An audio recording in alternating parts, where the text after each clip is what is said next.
तो सबसे पहले ह्यूमन रिप्रोडक्शन सिस्टम में जो मेल्स हैं उनके ऑर्गन्स अलग हैं, जो फीमेल्स हैं उनके ऑर्गन्स अलग हैं। दोनों ही एक दूसरे को कॉम्प्लीमेंट करते हैं। एक एक अकेला अगर सिस्टम होगा तो उससे जो है रिप्रोडक्शन होना संभव नहीं है। सबसे पहले हम देखेंगे ह्यूमन रिप्रोडक्टिव सिस्टम में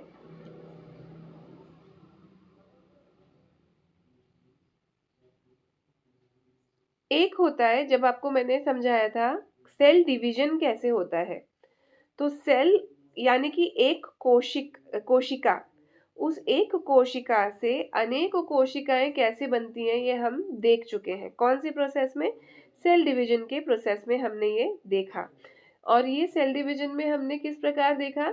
हमने देखा कि सेक्सुअल रिप्रोडक्शन किस प्रकार होता है और एसेक्सुअल रिप्रोडक्शन किस प्रकार होता है। यानी कि जब वो सेल एक के दो बनते हैं बिना उसमें जो है ना दो सेल्स की मिलावट हुए, तब हम उसको एसेक्सुअल रिप्रोडक्शन बोलते हैं। यानी कि उसमें एक ही सेल जो है वो अपने आप में दो में बट गया, बस सिंपल, तो वो दो सेल बना दिए उसने।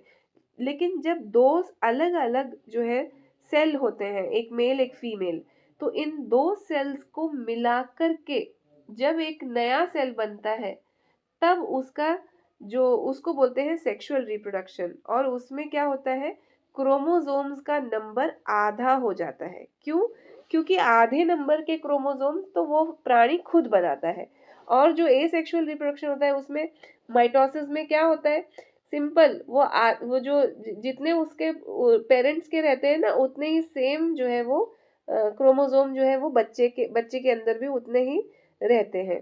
लेकिन और वो अपने आप नहीं बनाता, वो उसका जो है सीधे सीधे बस सेल के दो टुकड़े हो गए, फिर वो जो दो टुकड़े थे उनके और दो टुकड़े हो गए, ऐसे करते करते ये बढ़ते हैं एसेक्सुअल रिप्रोडक्शन में। लेकिन ह्यूमन बीइंग्स में कुछ सेल्स में, यानी कि आपको मैंने उस समय भी बताया था जब सेल्स पढ़ाया था, आप रिकॉर्डिंग्स देखेंगे तब की, तो आपको याद आ जाएगा कि कुछ सेल्स में हमारे शरीर में ऐसा होता है कि हमारा एसेक्सुअल रिप्रोडक्शन होता है, यानी एक के दो, दो के चार ऐसे बनते हैं। और कुछ सेल्स जो है वहां पर मैंने आपको बताया था कि वो सेक्सुअल रिप्रोडक्शन होता है, यानी कि जो दो सेल्स हैं वो दो मिलकर के एक तीसरा सेल बनता है, जिसको हमने जाइगोट बोला। उसमें पहले तो वो जो है वहां पे मियोसिस होता है, और फिर उस मियोसिस के बाद माइटोसिस होता है। मियोसिस यानी कि ऐसी प्रक्रिया जिसमें दो सेल्स ने मिलके अपने अपने क्रोमोसोम दिए और एक तीसरा सेल जो है वो बना। उस तीसरे सेल में क्रोमोसोम्स की संख्या आधी हो जाती है। आधी क्यों हो जाती है? क्योंकि जो है वो मतलब उसमें अपने जो डॉटर सेल्स हैं वो अपनी तरफ से और आधे बनाते हैं। तो ये इस प्रकार से जो है इनका जो क्रोमोसोम का नंबर है वो पेरेंट्स के जितना बराबर हो जाता है। लेकिन पेरेंट्स से आया हुआ, एक पेरेंट से आया हुआ जो जेनेटिक मटेरियल है, डीएनए है, वो 25% रहता है। माता से 25%, पिता से 25% और 50% वो व्यक्ति खुद के अपने डीएनए को बनाता है, और फिर माइटोसिस के द्वारा वो और आगे बढ़ता रहता है। मतलब कि फिर 2 के 4, 4 के 8 इस प्रकार से वो होता है। लेकिन शुरुआत उसकी कहाँ से होती है? सेक्सुअल रिप्रोडक्शन से, यानी कि उसमें क्रोमोसोम डीएनए दोनों का मिला रहता है। तो ये जो दोनों का डीएनए मिलता है, तो ये आता कहाँ से है? तो ये बेसिकली एक जो है सेल होता है माता का, और एक सेल होता है पिता का। पिता का जो सेल होता है उसको हम बोलते हैं स्पर्म, और जो माता का सेल होता है उसको हम बोलते हैं ओवम, यानी कि अंडा। तो ये शुक्र और अंडा, ये जो दो हैं, इनको मिलाकर के एक ह्यूमन जाइगोट बनता है। ये जाइगोट शब्द जो आपको दिख रहा है, ये जाइगोट जो है ये बेसिकली ये वो पहला जो एक सेल है, जो कि एक सेल नहीं, एक्चुअली वो बहुत सारे सेल्स का एक गोला है, जो कि माँ के गर्भ में ये चिपक जाता है और यही बढ़ते बढ़ते फिर बालक का रूप लेता है। तो जाइगोट बेसिकली बनता किससे है? Fusion of male and female gamete, यानी कि शुक्राणु और अंडे, इन अंडा एक सिंगल उसके मिलन के जो स्वरूप और उसमें जो फ्यूजन होता है यानी कि वो उसमें मर्ज हो जाता है और एक बन जाता है, उससे ये जाइगोट का फॉर्मेशन होता है। और ये फिर ये जाइगोट जो रहता है, जाइगोट उसका नाम याद कर लीजिए, इसका मुझे मराठी संस्करण नहीं पता। और ये ओरिजिनली ये शब्द जो है ये क्योंकि मेडिकल उधर पे वेस्टर्न कंट्रीज में ये सब जाइगोट वगैरह शब्द बनाए गए ना, तो इसलिए इनका वो वाले नाम याद रख लीजिए। तो जाइगोट जो है ये आपने बन जाता है और उसके बाद फिर ये जो है ब्लास्टोसिस्ट जो होता है ये बनता है। और फिर क्या होता है, ये जो है ये बढ़ बढ़ के जो है मतलब 2 के 4, 4 के 8 ऐसे करते करते 64 तक बनता है। और फिर 64 के बाद में ये जो है ये बॉडी के बहुत अच्छे से फास्ट तरीके से विभिन्न ऑर्गन्स बनाता है, अच्छे से पूरा शरीर की संरचना करता है। तीसरे महीने के अंदर अंदर जो है हार्ट बीट भी आ जाती है और वो जो नया शरीर है, जो बना हुआ शरीर है बच्चे का, भ्रूण का, तो उसके अंदर जो है गतिविधि भी होने लगती है तीसरे महीने के बाद। यानी कि उसका इंडिपेंडेंटली पूरा शरीर जो है वो अब बन चुका है। वो जाइगोट से कहाँ से बना, ये शुरुआत कहाँ से हुई, ये उस जाइगोट से शुरुआत हुई। तो जाइगोट बनाने के लिए आपको मैंने बताया, उस दिन भी बताया था जब सेल डिवीजन पढ़ाया था सबसे पहले, और आज वापस रिपीट करके बताया कि पहले माता और पिता दोनों के क्रोमोसोम मिलते हैं, उसका जो है हाफ हो जाता है और फिर बाद में माइटोसिस के बाद में फिर वो वापस और जो है बच्चा अपना खुद का उसमें से बनाता है। और इसीलिए क्रोमोसोम 25% पिता का, 25% माता का और 50% उस व्यक्ति का खुद का होता है। तो ये ह्यूमन बीइंग्स की बात है। और फिर फीमेल रिप्रोडक्शन और मेल रिप्रोडक्शन को अब हम ध्यान से पढ़ने वाले हैं। इसमें कोई भी हवा नहीं है, कोई ऐसी चीज नहीं है जो आपको नहीं आएगी या कठिन रहेगी। सामान्य सी चीजें हैं, जैसे आंख नाक है वैसे ही रिप्रोडक्शन सिस्टम के नाम है। कुछ हार्मोन्स के नाम आपको कठिन लग सकते हैं, लेकिन लास्ट में ये सिर्फ नाम है, इनसे बिल्कुल ढहुआ नहीं करना, डरना नहीं है, ये आपको याद हो जाएंगे। तो ये कौन से हॉर्मोन्स है जिनका इसमें बहुत महत्वपूर्ण रोल होता है, इस पे प्रश्न 100% आता है। 2 बार तो आ चुका है फीमेल रिप्रोडक्टिव सिस्टम में से, जिसमें कि LSH ल्यूटिनाइजिंग हार्मोन LH और FSH, इस प्रकार के जो हार्मोन्स अभी हम पढ़ने जा रहे हैं तो उनके नाम आते हैं। और ये जो आपको दिख रहा है ये फीमेल जो रिप्रोडक्टिव सिस्टम है, तो ये उसका एक चार्ट है। इसमें आपको दिख रहे हैं जो वाइट कलर के जो आपको 2 दिख रहे हैं, ये है वो अंडा बनाने वाला ओवरी।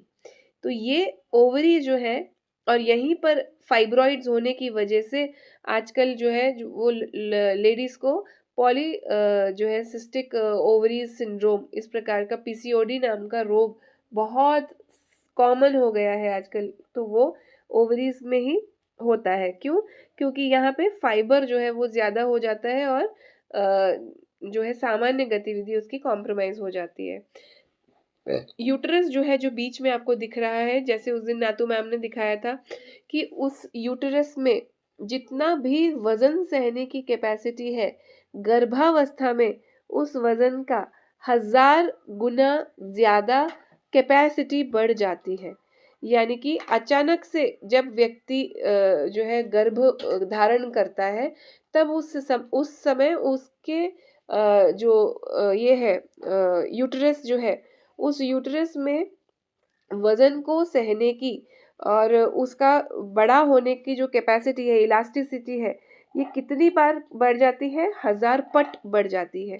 तो 1000 पट ज्यादा वजन सहने की उसकी कैपेसिटी, जो कि कुछ मिलीग्राम का वजन सहने की उसकी जो सामान्य वो रहती है, तो वो 3-3 किलो, 4-4 किलो, इवन 5 किलो के भी बच्चे पैदा होते हैं, कुछ जो अच्छे हट्टे कट्टे बच्चे होते हैं, कुछ कुछ तो इस प्रकार से इतना वजन भी सहने की उस यूटरस को जो है वो ताकत रहती है। फिर एंडोमेट्रियम, ये जो एंडोमेट्रियम दिख रहा है ये यूटरस के अंदर की लाइनिंग है। और यही जो एंडोमेट्रियम की लाइनिंग है, जब गर्भ जो है वो नहीं धारण होता, यानी कि सामान्य अवस्था में जब जो है कोई अनमैरिड लड़की है तो उसको हर महीने ये जो एंडोमेट्रियम जो है ये, क्योंकि वो सेल जो है वो नहीं मतलब जो अंडा है वो फर्टिलाइज नहीं हुआ, तो वो अंडा जो है वो नीचे गिर जाता है, कोलैप्स हो जाता है, और उसके साथ में ये सारे एंडोमेट्रियम जो है उसके भी अंदर के जो सेल्स हैं वो भी टूट के और गिरने लगते हैं। और इसी प्रक्रिया को पीरियड्स यानी कि मेंस्ट्रुअल साइकिल ये भी कहते हैं। तो ये मेंस्ट्रुअल साइकिल के माध्यम से 3 से 4 दिन ये एंडोमेट्रियम टूटता है, और इसके टूटने की वजह से ब्लीडिंग जो होता है वो यूटेरस के माध्यम से होकर के निकल जाता है। फिर फ्रेश एंडोमेट्रियम वॉल बनता है, और फ्रेश जो है एग वो भी बनता है। और फिर उसमें अगर फर्टिलाइजेशन नहीं होता तो अगेन फिर जो है एक 28 दिन के बाद लूनर साइकिल के बाद फिर से वो हाँ। अब जाओ, अभी खेलो अपना।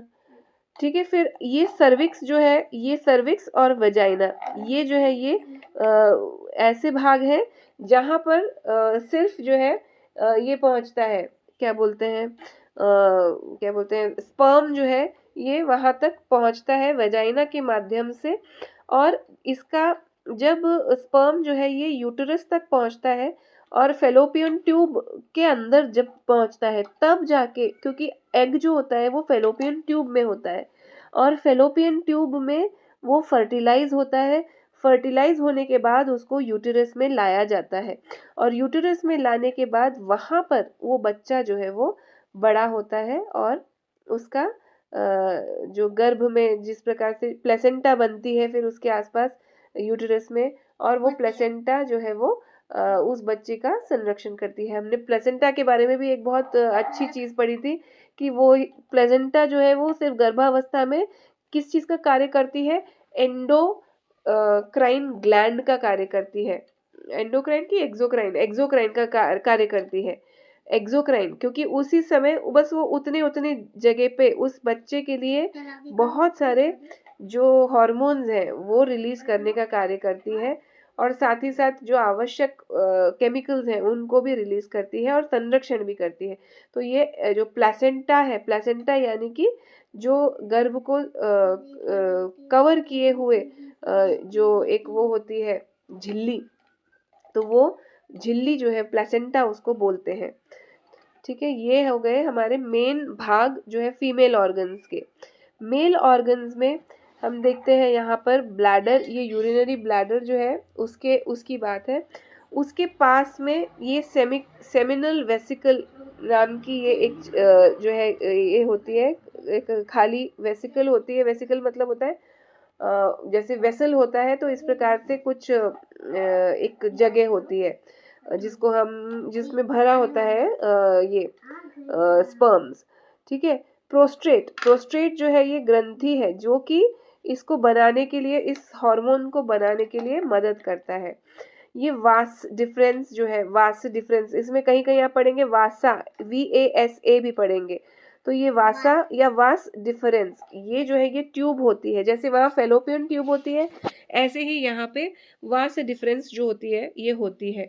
और टेस्टिकल्स जो होते हैं ये वो ऑर्गन है जहाँ से जो टेस्टोस्टेरोन हार्मोन है इसका प्रोडक्शन होता है। पेनिस ये है वो ऑर्गन जहाँ से इजेक्शन होता है स्पर्म्स का।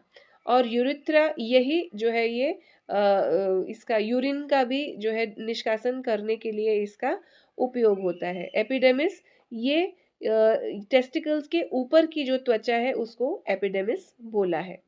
तो ये मेल ऑर्गन्स हैं रिप्रोडक्टिव, और ये फीमेल ऑर्गन्स हैं। अब हम देखेंगे कि जो चाइल्ड बर्थ का जो प्रोसेस होता है,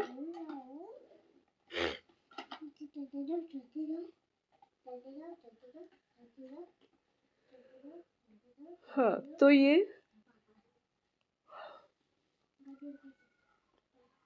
इसको हमने देखा अभी किस प्रकार ओवरीज जो है वो अपने उनका जो प्रोडक्ट है यानी कि उनका जो एग है वो उसको उसमें फेलोपियन ट्यूब के माध्यम से देते हैं, और फेलोपियन ट्यूब में जब ये स्पर्म जो है ये हो जाता है, फर्टिलाइज हो जाता है, फिर वहाँ से उसको यूटेरस में भेजा जाता है। ये जो यूटेराइन फंडस जो आपको दिख रहा है, फंडस, ये जो है वो बाहर की त्वचा होती है, और यूटेरस जो है उसके अंदर होता है। तो यूटेरस में इसका इम्प्लांट किया जाता है शरीर के द्वारा, किसका? एम्ब्रियो का, यानी कि उस गर्भ का। तो ये वजाइना के माध्यम से स्पर्म जाता है, सर्विक्स के माध्यम से अंदर जाता है, पेरीमीट्रियम, ये पेरीमीट्रियम जो है ये बाहर की त्वचा है, और एंडोमीट्रियम ये अंदर की त्वचा है, जो कि फर्टिलाइज न होने पे जो टूट के जो है ब्लीडिंग के रूप में गिरता है। सर्विकल कैनाल, ये समझ में आया आपको। मायोमीट्रियम, ये भी जो है ये बाहर की त्वचा है। फिम्ब्रिये, ये जो फिम्ब्रिये नाम है, ये क्या है? ये आपके वो उंगलियों के जैसा ऐसा तत्व जो पकड़ के रखता है ओवरी को, उनको फिम्ब्रिये बोलते हैं। ये नाम आपको याद रखने हैं। तो ये मुख्य मुख्य नाम है, ये आपको याद रखने हैं। फेलोपियन ट्यूब एक मुख्य नाम है, ओवरी मुख्य नाम है, वजाइना, सर्विक्स, ये सब मुख्य मुख्य नाम है, इनको याद रखिए। एंडोमीट्रियम और फिम्ब्रिये, ठीक है। अब जो है इनका ओके, ये जो है ये ओवम बनाते हैं। ओवम का अर्थ होता है अंडा। और ओवेरियन हार्मोन्स, इनका आपको मुझे नाम बताना था, इधर नाम नहीं दिया हुआ है, अगर नहीं दिया होगा तो मैं आपको देती हूँ। एक तो ल्यूटिनाइजिंग हार्मोन होता है। ल्यूटिनाइजिंग हार्मोन बेसिकली क्या होता है? ये इसी हार्मोन की वजह से जो ये सामान्य प्रक्रियाएं होती हैं वो हो पाती हैं। और ईस्ट्रोजन और प्रोजेस्टेरॉन, ये हार्मोन्स क्या करते हैं?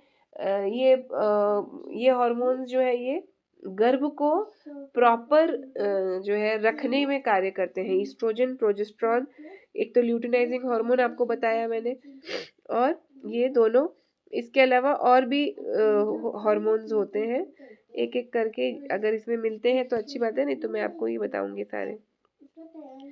तो ये आपके यूट्रस में 3 लेयर्स ऑफ टिश्यू है, बताया आपको, पेरीमीट्रियम, एंडोमीट्रियम और थाइमोमीट्रियम, ये सब चीज़ें 3 लेयर्स हैं।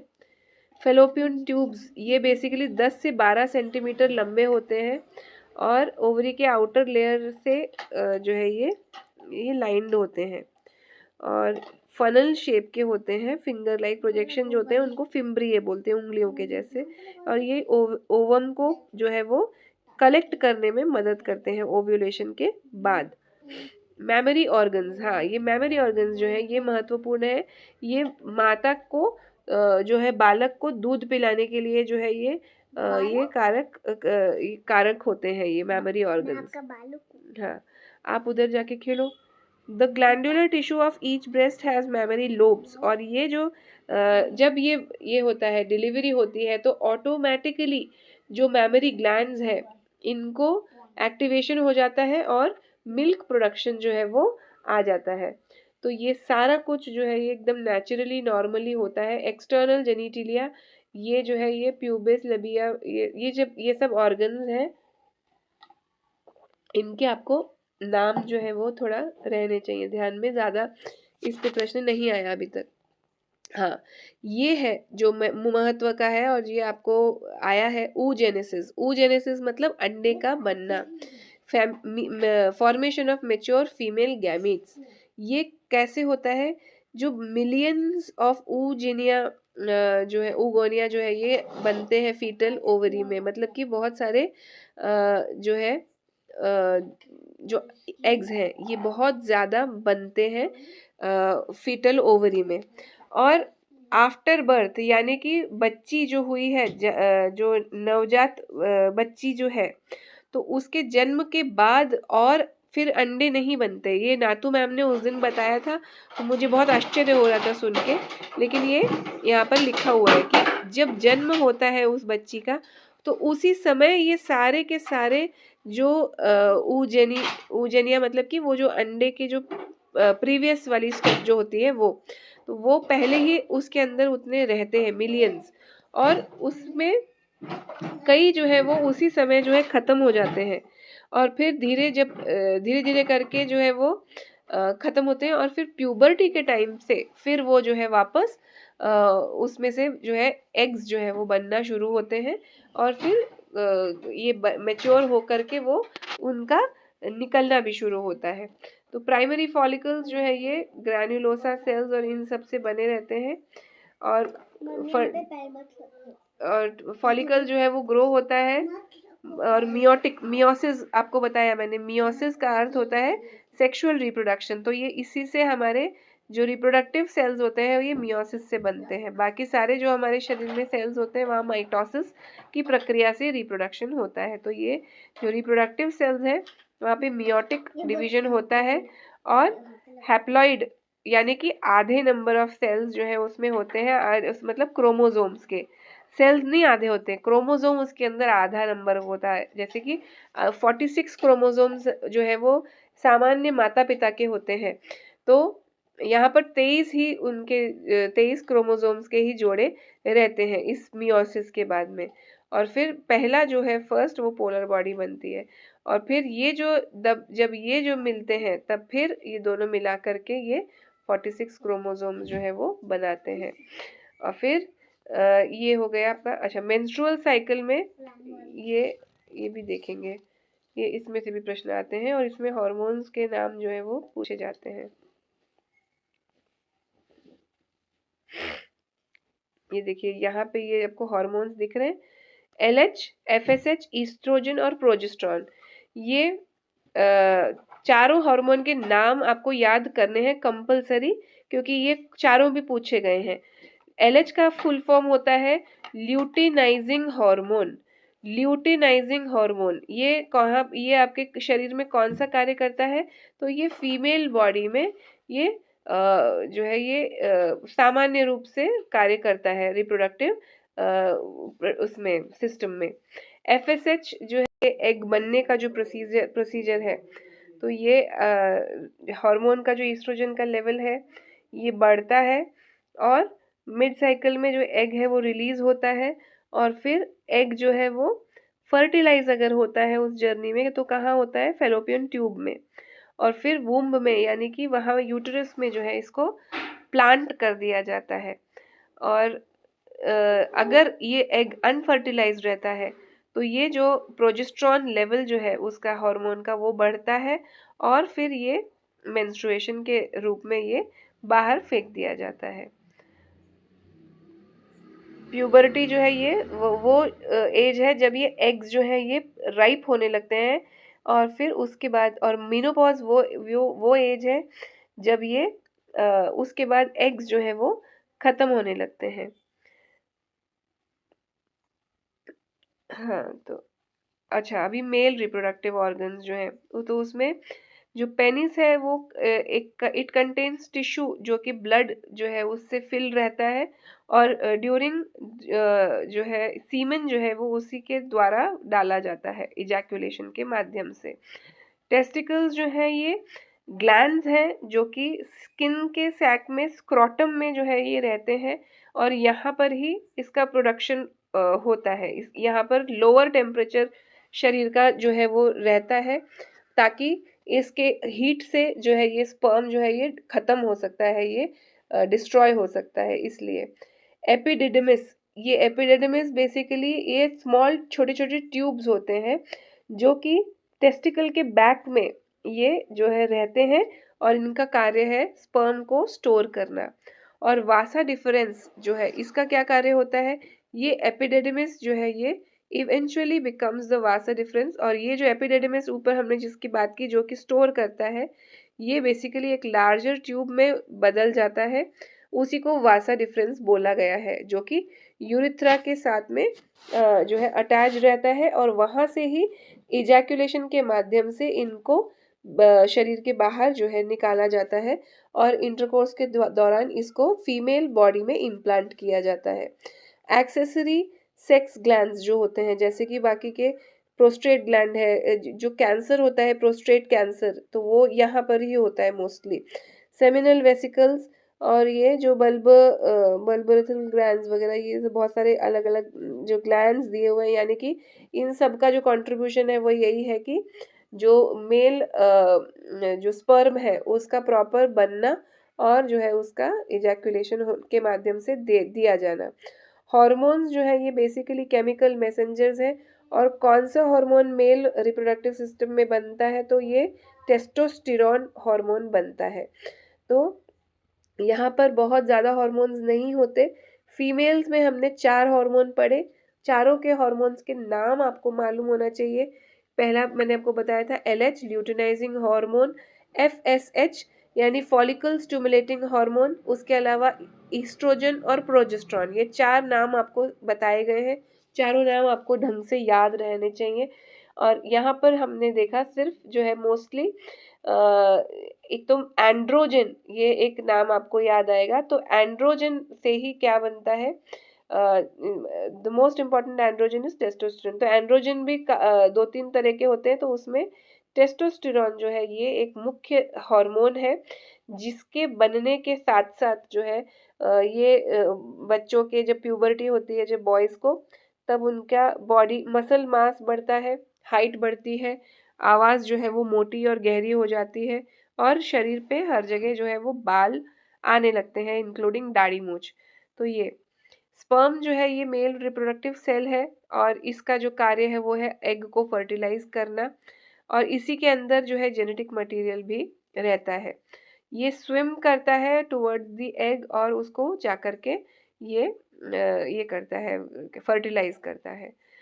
और हाँ, जो ये स्पर्म है इसका एज जो होता है वो 45 the quality of man sperm declare 45 के बाद जो स्पर्म की जो क्वालिटी है वो कम होने लगती है, उसकी जो ये है हेल्दीनेस है वो कम होने लगती है। हालांकि एक एज के बाद जैसे स्त्रियों में मीनोपॉज होता है, ऐसे पुरुषों में कोई मीनोपॉज नहीं होता। मेल रिप्रोडक्टिव सिस्टम प्रॉब्लम्स, हाँ, तो कौन कौन सी प्रॉब्लम्स जो है वो इससे रिलेटेड है रिप्रोडक्टिव सिस्टम से, तो वो इम्पोर्टेंस यानी कि उसमें जो है इजैकुलेशन या गर्भ धारण करने के लिए जो है उससे प्रॉपर वो नहीं हो पाता। इनफर्टिलिटी एक और है जिसमें स्पर्म्स ही नहीं प्रॉपर बन पाते। प्रोस्टेट डिजीज यानी कैंसर अगर हो जाए तो वो भी एक मुश्किल की बात है। और जो सेक्सुअली ट्रांसमिटेड डिजीजेज हैं तो ये भी रिप्रोडक्टिव सिस्टम से जुड़े हुए कुछ मुख्य बीमारियां हैं। तो इस प्रकार से हमने जो है रिप्रोडक्टिव सिस्टम्स जो है वो कंप्लीट किए हैं। ह्यूमन रिप्रोडक्टिव सिस्टम्स में मेल और फीमेल दोनों भी हमने देखे।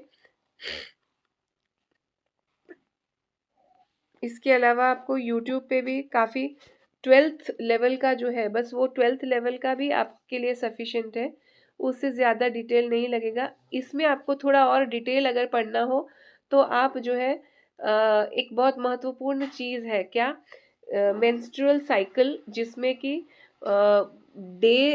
मतलब आपको हार्मोन्स किस प्रकार से उसमें एक्टिवेट होते हैं, कौन से एक्टिवेशन से हार्मोन पहले मतलब कौन सा हार्मोन बनता है, फिर उसकी वजह से दूसरा कौन सा हार्मोन बनता है, फिर कब जो है उस प्रकार से उसका होता है, तो ये सब चीज़ें जो है उसमें रहेंगी। मुझे